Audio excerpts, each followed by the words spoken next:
3500 বছর পর্যন্ত বেঁচে থাকা একজন মানুষ যার নাম ওজ বিন অনুক ছিল। তিনি ছিলেন বিশ্বের সবচেয়ে লম্বা এবং বড় মানুষ।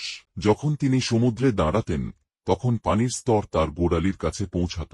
তিনি সমুদ্র থেকে মাছ ধরে সূর্যের তাপে ভাজা করে খেতেন। তার জন্ম হযরত আদম আলাইহিস সালামের সময় হয়েছিল।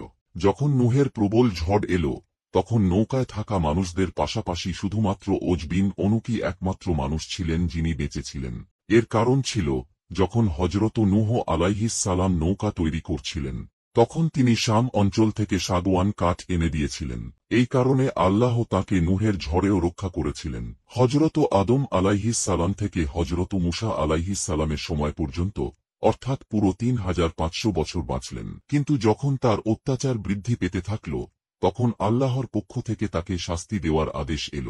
শেষ পর্যন্ত হযরত মূসা আলাইহিস সালামের হাতেই তার মৃত্যু ঘটল। অবশ্যই আল্লাহ সবকিছুর উপর ক্ষমতাবান।